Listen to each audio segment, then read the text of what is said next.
Iscriviti al canale e clicca sulla campanellina per non perderti altri episodi. Ciao! Credo bisognerà versare il sangue dentro, quindi giochi, finisci quello che devi fare e poi ne versiamo un po' qua. Sì, però non possiamo utilizzare del metallo comune. E abbiamo il metallo fatato. Idem per il legno è fatato. Se noi fondiamo questo sì. pugnale, Sì. funziona? Sì, si può fare. Ok. Facciamolo. Facciamolo? Qualcuno di voi ha estremamente paura dei ragni o dei demoni o di queste due cose messe insieme? La domanda è chi è che non ce l'avrebbe. Quanto sono grandi? Preparate psicologicamente, per favore. Lasciami vedere nel buio dei tuoi occhi degli abissi. Fammi trovare una stella che non conosca mai un'eclissi. Gettiamo le catene nel tuo vortice più nero. La volontà divina mi tiene prigioniero. Schiavo della luce, abbraccio il tuo mistero. Illumina col buio ciò che è falso, ciò che è vero. Lasciami vedere nel buio dei tuoi occhi degli abissi. Fammi trovare una stella che non conosca mai un'eclissi. Mi abbracci nel mistero, la follia che chiamiamo libertà. Non temo la tua voce silenziosa, eco dell'oscurità.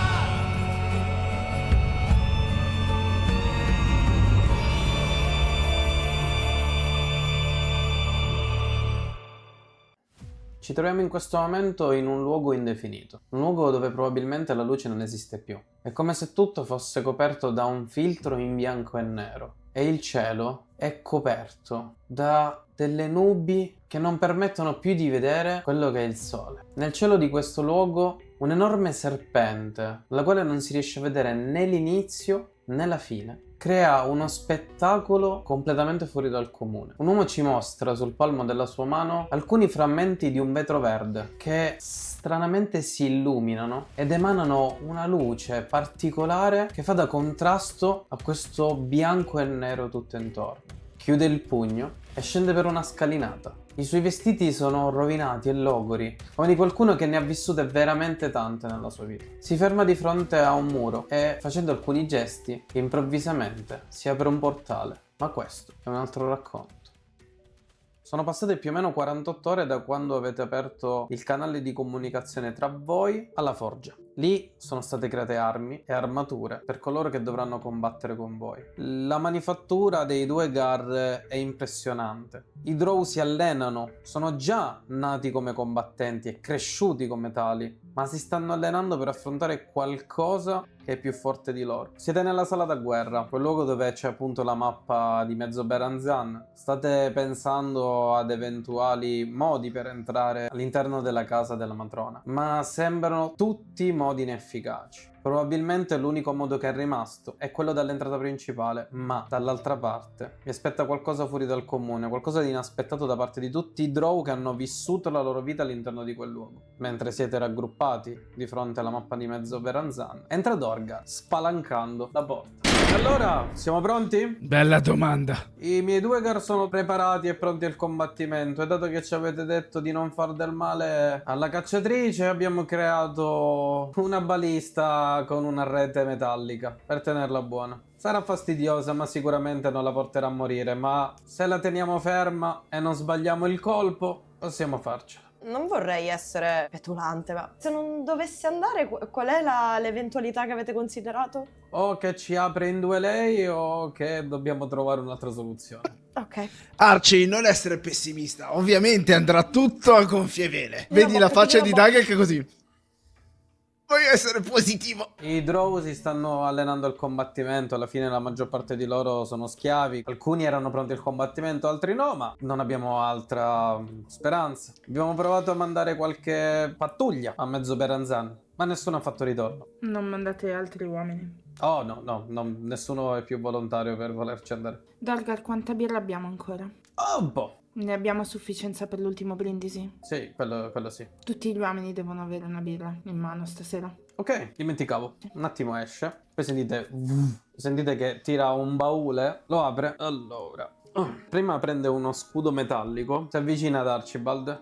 Ho visto quello che hai costruito e probabilmente questo può darti una mano per farti meno male. È uno scudo fatto con l'acciaio molto simile a quello che hai tu. In controluce ha un leggero bagliore rosso, lo stesso bagliore che ha dato a tutte le armi la forgia del sangue. Alla fine sei tu l'artificiere, quindi te lo vedi tu come montartelo nella tua armatura. Prendo questo scudo, lo rigiro, lo guardo. Dorgar, grazie, è stupendo. E quasi istintivamente lo appoggio sul guanto d'arme. Manifattura Duegar. Sì, con un tocco di sangue divino. Carica un paio di armature in cuoio e si avvicina a Opal e Dagnil. Sono delle armature in cuoio per difendervi meglio rispetto a questa roba che probabilmente con un soffio può andare via. Grazie, Dorgar, sei stato molto gentile. Nessun problema. E poi, anche se a me questo sembra un po' un giocattolo, ma i Drow dicono che è di buona manifattura, ci hanno lavorato loro, esce fuori una bacchetta. Questo è per te, maghetto del gruppo. La manigio un attimo, faccio un po' di gesti un po' teatrali. Grazie. Adesso mi manca solo una folta barba lunga e potrò adempiere perfettamente al ruolo di saggio mago del gruppo. Bene, penso che gli servirà qualche attimo per sistemarvi e direi che possiamo marciare verso la cittadella. Va bene, Dorgar. Grazie. Grazie infinite. Grazie ancora. Noi combatteremo alle porte centrali e per tutta mezzo Beranzan, ma alla regina probabilmente dovrete pensarci voi. E così sarà. I Drow non hanno molto coraggio nell'affrontare la regina ragno e noi dobbiamo tenere sotto controllo quell'enorme bestia mangia uomini che voi volete coccolare tanto. Non abbiamo detto di coccolarla, ma di tenerla viva. Dai, Dorgar. Sì, più o meno la stessa cosa. Ci vediamo sul campo di battaglia. Ehi, Dorgar, Sì, non morire. ci provo. E tipo lui avvicina un po' il pugnetto, non è convinto. Finiamo di fare le ultime cose qua e poi ti raggiungiamo insieme agli altri. Sì, esce fuori, chiude il portone e siete voi 4. Non abbiamo più molto tempo. No. Abbiamo un piano, non lo so se chiamarlo così, ma io onestamente preferirei andare là fuori, bermi una birra con i ragazzi e cercare di dare un po' di speranza a queste persone. Per quanto ne sappiamo, domani potrebbero morire veramente tutti, quindi almeno per una sera facciamoli sentire come se non fossero degli schiavi, perché hanno passato tutta la loro vita così e io non riesco a immaginarmi una vita simile. Meritano almeno una serata di tranquillità. Ce la possiamo fare. Ragazzi, un secondo. Doug, io senza di te probabilmente non sarei qui. Non solo perché mi hai protetta, ma perché mi hai ricordato che il mondo è più grande delle ombre che ci inseguono. Ho trovato forza nel tuo cammino accanto al mio. E se oggi affronto questa battaglia è anche grazie a te, grazie a come mi hai insegnato a vedere il mondo. Ovunque sarà il nostro destino, ovunque ci porterà, sappi che la tua amicizia è stata davvero un dono per me. E ovunque questo destino ci porterà, sarò sempre tua sorella d'anima. Ti voglio bene. Ti voglio bene anch'io. Giro lo sguardo verso Jasper, vado proprio davanti. Dobbiamo proprio. Sì, ti prego. Guarda, io non sono venuto qui sotto per andarmene senza di te. E ascoltami, se queste dovessero essere le mie ultime parole potrei ricordarle. Mamma mia, che pesantezza. Non sono tornato dall'aldilà per farmi mettere questa tristezza addosso. Io. Dai, dimmi quello che devi dire. Non c'è stato un solo giorno nella nostra vita in cui io mi sia sentita sola, perché tu sei sempre stato con me. Quando la tristezza ha minacciato di inghiottirmi e mi sentivo nel buio più totale, tu sei stato la mia luce, il mio scudo, il mio rifugio. Ora siamo qui insieme, ma non perché ce lo impone il sangue, ma perché abbiamo scelto di non lasciarci. Sono grata di averti a fianco. Qualunque cosa accada, il mio cuore sarà sempre con te. Jasper all'inizio fa un po' il sostenuto, poi gli vengono gli occhi lucidi e ti abbraccia e senti un piccolo sussurro. Se provi a morire ti vengo a prendere, ti riporto indietro e ti ammazzo. Idem. E poi ti lascio. Già ho gli occhi lucidi e la voce mi trema un po' di più. Faccio un cenno a Jasper e Dagnil, come dire, sì, però questo è un po' più privato. No, Sì, Jasper, andiamo, Doug. Sì, Grazie. andiamo. Vado verso Archibald e gli prendo le mani. Ok, è difficile, molto difficile, ma ci sono delle cose, una cosa in particolare che non ti ho detto perché non c'è stato il tempo e tutta questa guerra lo sta consumando il tempo, ma ora voglio dirti qualcosa che il mio cuore ha sempre saputo, ma che non ha avuto il coraggio forse, e in tutto questo non ti sto guardando in faccia. In cuor mio forse già immagino cosa tu mi voglia dire. Ti accarezzo le mani per darti forza come avevo già fatto in passato. Ti amo, non come una preghiera sussurrata o una promessa fragile, perché le promesse poi si spezzano, sono fragili, no, ti amo come il fuoco ama l'ossigeno, che lo fa ardere, che lo tiene in vita.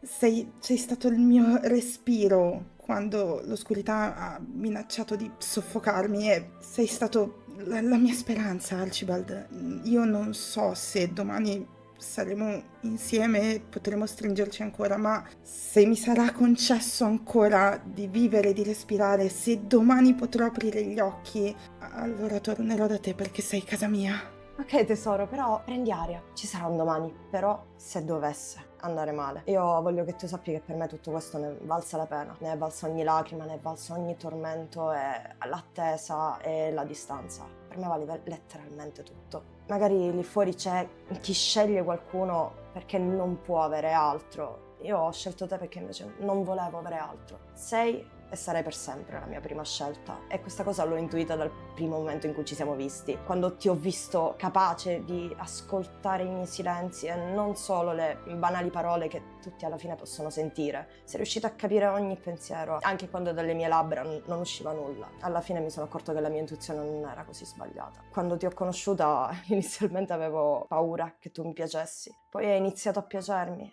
e ho iniziato ad aver paura di amarti, di aver paura di rovinare qualcosa di così bello, di così puro. E adesso che ti amo, ho un enorme terrore di perderti. Quindi ora andiamo là fuori, perché io ti voglio vedere vincere, voglio vederti realizzare, voglio vederti superare ogni ostacolo e ti voglio vedere sorridere quando vincerai, perché io sono il tuo più grande sostenitore, lo sarò per sempre, perché sono a un passo, esattamente come mi avevi scritto tu. L'ho fatta piangere! Ti butto le braccia al collo e ti bacio.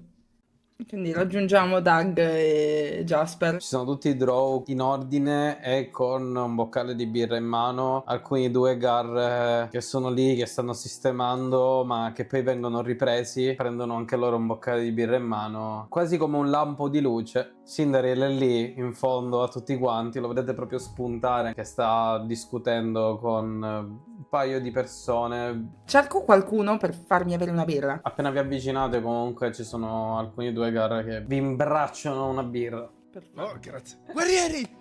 Discorso! Discorso! Discorso! C'è anche Cinderella che è lì, che quando gli passi accanto ti fa un cenno. Salgo su un tavolo con la birra in mano, tiro su la birra. Fratelli, nati nell'oscurità, condannati a servire. Io sono come voi. Il giorno in cui sono nata, la mia sorte era già scritta. La mia vita doveva essere offerta a Lolt, perché così vuole la tradizione. Ma io respiro ancora. Io vivo. E con questo respiro vi dico, il destino non è inciso nella pietra. Vi hanno detto che la sofferenza è la vostra unica certezza, che il valore di una vita si misura nella paura che incutiamo e nella crudeltà che sappiamo infliggere. Ma io vi dirò la verità, noi non siamo nati per essere schiavi. Guardatevi, guerrieri, cuori che ancora battono, spiriti che ancora sognano. Vi hanno spezzati e incatenati. Vi hanno convinti di essere soli, ma ora siamo qui, insieme, e nessuna catena potrà più tenervi legati. Oggi non combattiamo per una dea che si nutre della nostra paura, ma per la libertà di scegliere chi vogliamo essere. Combatteremo per noi stessi, combatteremo per quelli che verranno dopo di noi, segnando la nostra strada per loro. Combatteremo per il diritto di scegliere, per il diritto di vivere, per la nostra rinascita. Lo faremo per ogni schiavo incatenato, per ogni bambino strappato alle braccia della madre, per ogni genitore privato del loro figlio. Non siamo le ombre di Lolt, siamo le lame della luna, siamo la speranza che nessuno credeva possibile. Oggi le profondità dell'Underdark vedranno un popolo che si alza, vedranno la fiamma della libertà bruciare nelle loro caverne soffocanti, vedranno noi e capiranno che la paura ha cambiato padrone. Sollevo la spada e allungo la birra. Per la libertà, per la luce, per Elistrae! Libertà! Libertà! Libertà! Libertà! Libertà! Poi mi sporgo verso Jasper, gli do una lieve gomitata. Comunque, Lame della Luna è un bel nome per il gruppo. E vuoi ritrattarlo, quindi? È che ti dovrei dar ragione. Ti lascio tutto il tempo per pensarci, dopo la battaglia me lo dici. Nopal, senti la mano di un dragonide appoggiarsi sulla tua spalla. Sei pronta? No, però sì. Bene, io ho portato tutti i soldati che potevo. Spero che voi vi siate fatti più amici che nemici, perché è arrivata la resa dei conti. Lo speriamo anche noi. E com'è finita con il costruttore? Continua a farsi gli affari suoi. Non si è schierato, in poche parole. Beh, se siamo qui è anche merito suo, via. Sì, ha aiutato in un modo Traverso. particolare, traverso, a modo suo. Il patto, e lo diciamo anche a voi, per favore Sindaren, nessun male deve essere fatto alla cacciatrice. Ok, gli automi non dovranno allora attaccare noi. Sarà un problema in quel caso. Va bene, vedremo. Lo scopriremo lì chi è con chi. Bene, marciamo verso Mezzo Beranzan. E tutto l'esercito comincia a muoversi verso Mezzo Beranzan.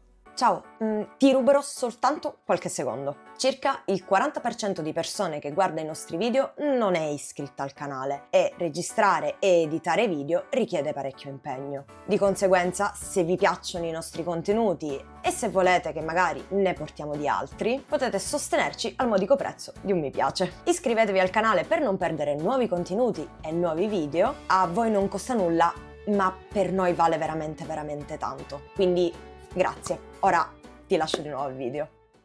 Il cielo sopra di voi è completamente ricoperto da un velo rosso. Le zampe dell'enorme ragno, che prima tenevano soltanto chiuso il cristallo, ora lo stanno proprio attanagliando, lo stanno quasi per spezzare. Vedete le crepe ovunque. In quello che è un oggetto sacro, ora è diventato qualcosa più riconducibile alla Avernus che a Pelor. Le zampe del ragno sono ricoperte di occhi, ossa e tentacoli che si stanno stringendo intorno a quell'enorme cristallo. E più vi avvicinate verso Mezzo Beranzan, più le guglie di quella città sono ricoperte da una nebbia sanguigna che sta inondando le vostre narici di un odore impregnato di ferro e di qualcosa che non è di questo mondo. Le macchine d'assedio si posizionano di fronte a voi, sono alcune baliste con un sistema di ruote che gli permette di essere spostate. I due gar sono posizionati a due di fronte a ognuna di esse. Le armature, le armi di ogni creatura accanto a voi emana questa lucentezza che ricorda l'Avernus, tranne per coloro ovviamente che fanno parte del monastero, che sono equipaggiati con le loro armature, con il simbolo del cristallo ricoperto dalla fiamma sacra. Sindarin si va a posizionare di fronte a tutti. Le enormi mura ciclopiche della città sono lì di fronte a voi. Tutti i drow si mettono in posizione, pronti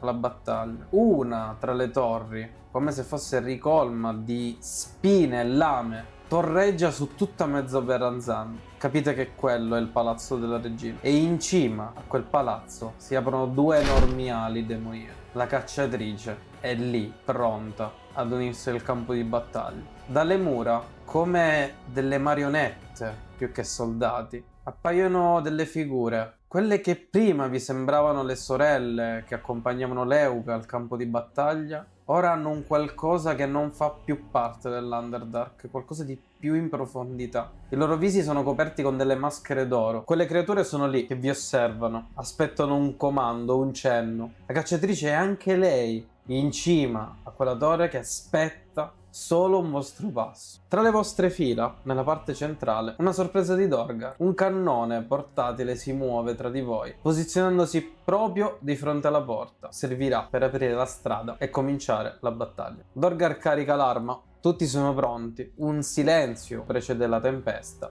e Dorgar sta aspettando un vostro cenno. Rilascio delle spore e dico a Dorgar: iniziamo. Le spore cominciano a girare intorno a voi, creando questa enorme nebbia tutta intorno a voi, e dopo alcuni attimi il colpo di cannone spezza il silenzio e comincia la battaglia. Per la libertà! Tutti quanti, gridando, cominciano a correre diretti verso l'entrata. superano le porte di Mezzoberranzan. Su di loro piombano decine di sorelle. I loro artigli acuminati cominciano a uccidere i primi draw. La battaglia è senza esclusione di colpi. La cacciatrice apre le sue ali e dopo un balzo si fionda diretta verso i soldati. La prima balista carica il colpo, mira, 20 nat. Bravo Dorgar! Bravo! Dorgar sposta uno dei due, Gar, si mette lui a comandare la balista, la sposta, sentite un sibilo metallico.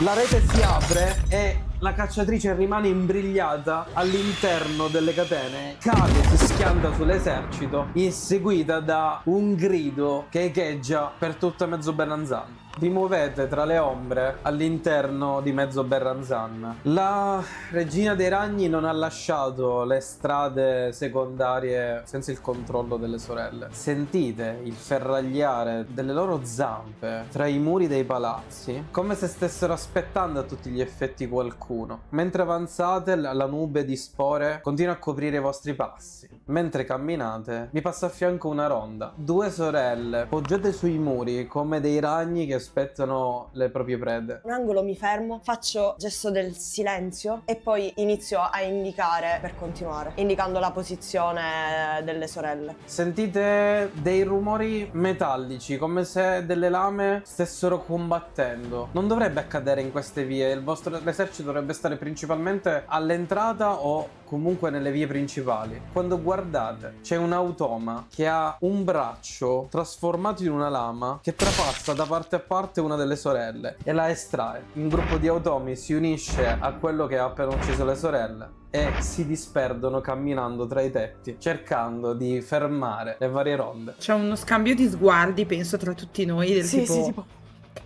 Ok, dai. Continuate a camminare tra le vie di Mezzoberranzan e vi avvicinate sempre di più al palazzo principale. Un portone in ebano vi blocca. 4 sorelle scendono come dei ragni appese a un filo e sono lì che guardano un po' ovunque mentre le vostre spore continuano a darvi un vantaggio strategico. Vedete una via laterale. Alcune delle strutture sono posizionate in modo che forse possiate entrare da alcune finestre laterali, quindi vi muovete nell'ombra. Opal passi vicinissima a una della sorellanza che improvvisamente scatta verso la tua posizione, i suoi artigli che si muovono, qualcos'altro fa un rumore per un attimo e lei si allontana. Dall'alto, come se piovesse dal cielo, un drone si posiziona dietro di voi, dopodiché si mette retto. Sembra che non stia dicendo nulla. Vieni con noi? Fai sì se vieni con noi, fai no se non vieni con noi. Ti avvicini a lui? No, assolutamente, in nessun modo. Ok. Che cacca addosso. Vieni, porta, seria. Ok, va bene, mi avvicino leggermente, tipo piano piano. Uno scatto verso la tua direzione. Si muove verso il muro. La sua mano comincia a girare e crea un cerchio rosso sul muro e si crea a tutti gli effetti un portale. Dopodiché si gira verso di voi, come promesso. Dopo alcuni passi indietro, l'automa improvvisamente gira in maniera ovviamente disumana e si lancia sulla sorellanza all'entrata, sguainando le sue lame. Ci siamo fatti gli alleati giusti, ragazzi, dai, andiamo. Passate attraverso il portale ed entrate in un luogo completamente nuovo. Sotto di voi il freddo marmo, accanto a voi le mura di questo luogo ormai blasfemo. Tutto intorno è completamente buio, se non fosse per queste torce che emanano una luce magica, ma dallo spettro demoniaco. Sembra come se tutto intorno a voi fosse l'Avernus o il luogo in cui avete incontrato il vostro vecchio nemico. Davanti a voi, dopo alcuni passi, ci sono 4 corpi di 4 sorelle a terra senza vita. 2 automi sono appoggiati al muro, fermi immobili come armature fredde senza vita. Un po' più avanti un portone nero, logoro dal tempo, con una finestra d'arco al quale non riuscite bene a vedere cosa c'è oltre, ma è tutto ricoperto dalla stessa luce demoniaca che proviene dal cristallo. È una cantilena, un verso gutturale continuo proviene dall'altra stanza e sentite la presenza di colei che non avete mai visto, ma che avete sempre riconosciuto come la vostra acerrima nemica. Direi di proseguire. e anche velocemente, dato che a quanto pare stanno ultimando il rituale. Sapete bene che se aprirete quel portone il rumore sarà non indifferente. È molto vecchio ed è anche molto grande, parliamo più o meno di un portone di un 4 metri d'altezza. C'è un qualcosa di pesante nell'aria, Doug, vedi che le tue spore è come se si disperdessero. A questo punto direi che dobbiamo farci notare. Mi faccio avanti, poggio la mano guantata sul portone, mi volto verso i miei compagni. Signori, è un piacere avervi come compagni di battaglia. E spingo in avanti il portone. Il suono echeggia per tutta l'enorme stanza, nella quale ad impatto un globo di luce sulfurea è diversi metri d'altezza da un trono, nella quale una figura alta sui 2,5 metri è seduta accanto a 2 sacerdotesse. Non c'è più alcuna ragnatela nel luogo, ma anzi sembra qualcosa di molto più blasfemo. L'Avernus si sta riversando completamente su mezzo Berranzan e da lì sta partendo tutto. Ora vi è tutto più chiaro. Nel sangue delle sorelle non circola più sangue drop, ma icore demoniaca. Pochi attimi dopo, la regina vi guarda, si alza dal suo trono. Finalmente! Voi siete stati una continua spina nel fianco.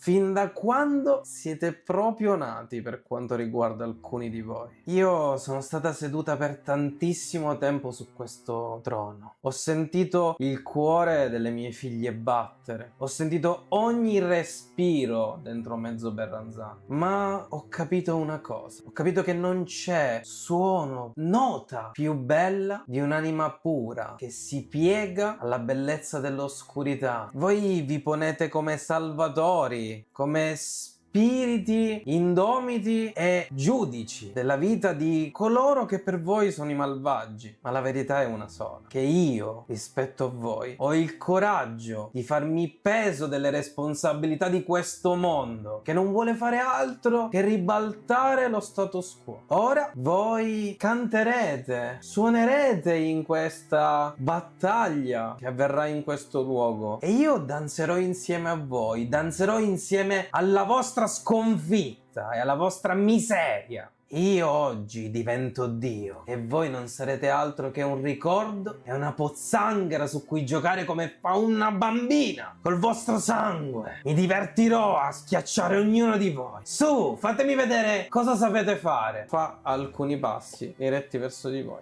Tiro fuori la spada e gliela punto. Non osare parlare di danza, falso dio che non sei altro. La mia dea danza nell'Underdark, tu puoi solo passeggiare. Va bene, come vedo avete tutti quanti una vestigia, qualcosa di simile. Pensate che questo possa fermarmi? Pensate che questo possa fermare un dio? Io sono la figlia diretta di Lolt. E ora vi scatenerò tutto l'Avernus su di voi e sui vostri uomini. Intorno a voi improvvisamente tutto comincia a tremare. Sopra è tutto completamente aperto. Siete in quello che sembra a tutti gli effetti una terrazza. Sentite come delle esplosioni all'esterno. Alcune grida, ma la distanza è troppo ampia. Non sapete bene cosa sia successo, ma probabilmente i vostri compagni non se la stanno vedendo bene. Nel momento in cui Lolt finisce il suo discorso, io mi alzo il colletto fino ad arrivare sopra il naso per coprirmi da questo odore acre che permea l'aria. Balzo oltre le scale e con uno scatto arrivo a metà stanza puntando la fine dell'aria. Lei si muove in maniera completamente disconnessa, come se fosse un ragno famelico verso di voi. È velocissima. Dopodiché ad un tratto si ferma, emana un grido animalesco che riecheggia per tutta la stanza e in risposta gli occhi delle sue servitrici si illuminano e con una velocità fuori dal comune lanciano i 2 incantesimi per proteggere la regina. Sentite proprio il piegarsi del volere delle sue 2 serve attraverso la nuova velocità che ha ricevuto. Le sue mani si muovono in cerchio, vedete diversi insetti che cominciano a muoversi sopra le sue mani. Vedendo gli insetti che cominciano a uscire dalle sue mani, io mi concentro sui palmi delle sue mani. Lentamente gli insetti cominciano a non muoversi più e cadono a terra come morti, e dalle sue mani non esce più magia per qualche istante. I miei occhi sono brillanti di viola. Le sue due servitrici cominciano a gesticolare per utilizzare i propri incantesimi, con un silenzio che preavvisa il loro lancio. Alcuni tentacoli spuntano dal terreno sotto Archibald e cominciano ad attorcigliarsi tutto intorno alla sua armatura. Osservo la scena e vedo il povero Archibald non vedersela proprio benissimo, e pensando in fretta allo scenario migliore possibile tira fuori l'orologio, ci canalizza all'interno la sua magia, l'orologio inizia a levitare, si apre, il quadrante inizia a girare e la magia confluisce su entrambe le sue braccia. Vista la mia posizione, con la sinistra tocco Opal sulla spalla, con la destra tocco Doug sulla schiena e gli trasferisco la magia. Infatti il quadrante dell'orologio accelera finché non si ferma e voi iniziate a percepire quello che c'è intorno a voi come se si muovesse più lentamente rispetto ai vostri sensi. Scatenatevi finché potete. Grazie, Jaspi. Scendo giù, rimango proprio un po' attaccato al muro, diciamo. Io mi giro verso Jasper. Occhiolino. Grazie, bro. Opal, prima di andare, tieni queste e ti do 2 semi. Appena attacchi, lasciali. Mi lanci i semi, io li prendo e scatto. Tutto intorno a me sembra più lento. Mentre corro, i miei abiti si infiammano. Arrivo quasi davanti a Lolt, quasi senza fiato. Riesco a fare un piccolo balzo verso di lei, sollevando la spada che si illumina non solo della luce della Star Razor normalmente, ma viene avvolta da una catena di fulmini, e colpisco la prima volta facendo tremare la terra sotto i miei piedi. Mi abbasso e rifaccio un'altra sferzata con la lama, cercando di tagliarla sulla pancia questa volta. Nel finire la sferzata alzo lo sguardo, le faccio un sorriso e lascio cadere i semi di Doug. Un seme cade per terra e va a marcire tutto il terreno sottostante. Quando tu cominci a far marcire il terreno, lei unisce i suoi palmi, dopodiché crea una ragnatela, fa un movimento veloce con le dita e l'incantesimo viene assorbito dalla ragnatela, dove lei la spezza. Ah, dannazione! Mi trovo avvinghiato in questa nebbia con questi tentacoli che, fuoriuscendo dal terreno, iniziano ad avvinghiarmi le gambe e a risalirmi lungo l'armatura. Sfrutto, quasi scivolando all'interno di essi, diventando un tutt'uno con loro, una massa nera, nebbiosa. Riappaio all'esterno di questo cumulo di tentacoli e spire, scatto in direzione di una delle sorelle e, richiamando da terra dei tentacoli simili, solo che questi tentacoli poi iniziano a snodarsi come se fossero dei rampicanti tetri e vecchi, nodosi, dinoccolati. Iniziano a emergere queste braccia dal terreno che tentano di afferrare la sacerdotessa, mancando, certe volte afferrandola e poi lasciandosela scivolare via. È il momento di Lolt. Opal, tu la vedi, fa dei movimenti completamente disumani, è velocissima, comincia a utilizzare le sue mani come degli artigli d'acciaio. Ogni volta che ti colpisce senti come del ferro caldo che comincia a bruciare le parti che colpisce, a cauterizzare velocemente. Cominciate a sentire bisbigliare, questi bisbigli diventano sempre più forti per Jasper. Archibald, tu riesci a non far caso a questi bisbigli che cercano di entrare all'interno della tua mente, ma tu, Jasper, non riesci a opporti al suo volere. Tu sarai la causa della morte di tua sorella.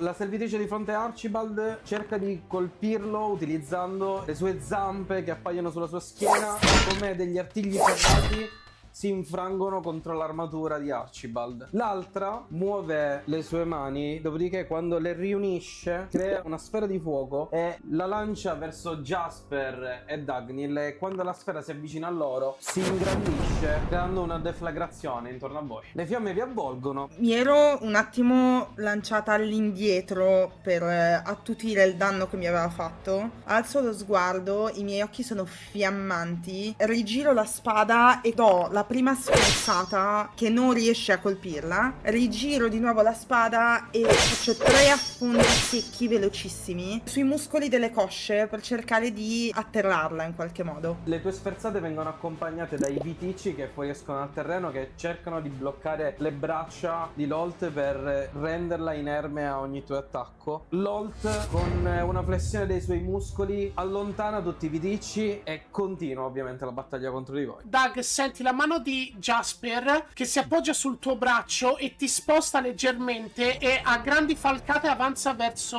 Opal, canalizzando la sua magia temporale. Gli occhi gli si illuminano, i suoi passi sono come appesantiti, come se proprio lui fosse diventato un canalizzatore del tempo stesso, e ogni suo passo lasci dietro di sé un'impronta distorta che sembra eludere il concetto di tempo, e quando arriva in range tra le sue mani compare un orologio di energia che si chiude, e nel momento in cui si chiude intorno ad Opal si crea questa campana tutta incisa di numeri nei vari segni e nelle varie lingue che nel corso di tutto il tempo si sono susseguite all'interno del Faerun, e poi questa cupola lentamente scompare, ma le sagome dei simboli continuano a rimanere sospese intorno alla figura di Opal.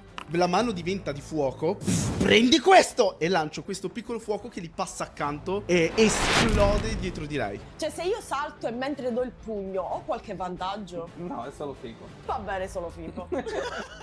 Balzo da livello sottoelevato, la raggiungo davanti e stampo un pugno a terra. Le crepe del pavimento si allargano per un po', il braccio si illumina e sembra che stia per iniziare a incanalare magia. Nel momento in cui alzo lo sguardo e lei incontra i miei occhi, sorrido. Lei, presa da uno scatto d'ira, vede che Archibald si sta avvicinando a una delle sue serve. Non fermerai il rituale! Si lancia. Mentre si lancia, approfitto del fatto che si è distratta per lacerarle il tendine d'Achille. Subisce il colpo, vedete il sangue che cade sul terreno e si fionda su Archibald. Come una belva comincia a graffiare continuamente la sua armatura. Io da lontano capisco che uno degli artigliati sta per colpirlo in piena faccia, allungo la mano, i miei occhi si infiammano e è come se per un attimo si bloccasse e cambiasse la direzione. Nel momento in cui me la vedo spuntare, mi giro e istintivamente mi paro lo scudo davanti alla faccia. Quello che vedo io da dietro lo scudo sono le artigliate di questo essere. Alcune si scontrano contro lo scudo, altre invece lo riescono a superare e vanno a impattare invece su questa armatura invisibile che si dirama dai vari bracciali e dai vari pezzi, coprendomi le giunture e le parti scoperte. La prima delle prescelte comincia ad unirsi a questa danza di artigli contro Archibald. Conficca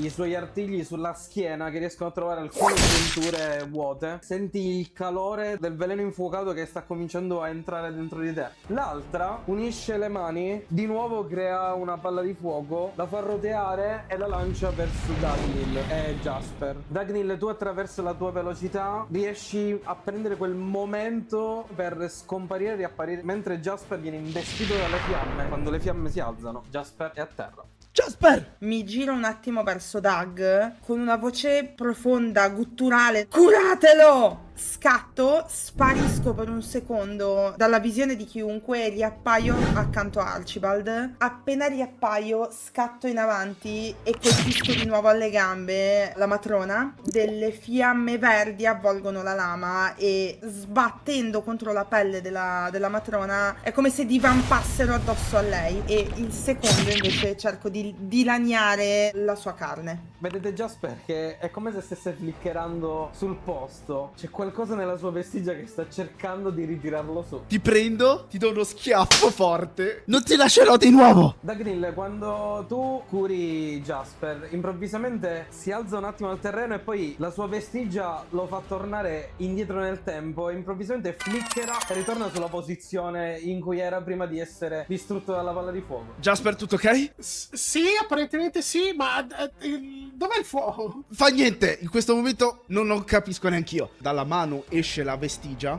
muovo il Define Ground ovviamente sotto i piedi dei miei alleati. Il terreno di Doug si sposta sotto i miei piedi, per un attimo perdo l'equilibrio, mi sposto indietro riuscendo a schivare uno degli attacchi di Lolt. Nel momento in cui si abbassa elimino tutto ciò che ho fatto fede in quel momento, quindi alzo il braccio con lo scudo si abbassa, arriva a coprirmi il braccio e diventa effettivamente una lama e vado a mo' di ghigliottina dall'alto andandole a colpire la parte molle che c'è tra il carapace, quindi la parte di cheratina delle spalle e la nuca, e questa rimane a terra. Il sangue che sgorga inizia a dissiparsi tra le piante di Doug. C'è un insolito silenzio soltanto per una frazione di secondo. Sotto di lei appare un'enorme macchia nera. Delle mani fuoriescono da questa macchia nera. Quelle mani le avete forse già viste. Avvolgono il colpo di Lolt. Io ora prendo il mio tributo. Le mani vanno verso il terreno. Lei per un attimo sparisce. Le due sorelle sono spaventate, ma improvvisamente dall'enorme sfera due tentacoli demoniaci fuoriescono, si aggrappano alle due sorelle che vengono attirate all'interno della sfera. Tutto comincia a tremare. Il cielo diventa cupo. Una macchia nera, prima piccola, poi si ingrandisce sempre di più. Al centro dell'arena due enormi zampe fuoriescono da questo. Una creatura gargantuesca, seguita da centinaia di occhi probabilmente. Esce dal terreno. L'unica cosa che segue questa creatura è un grido che si disperde nell'aria.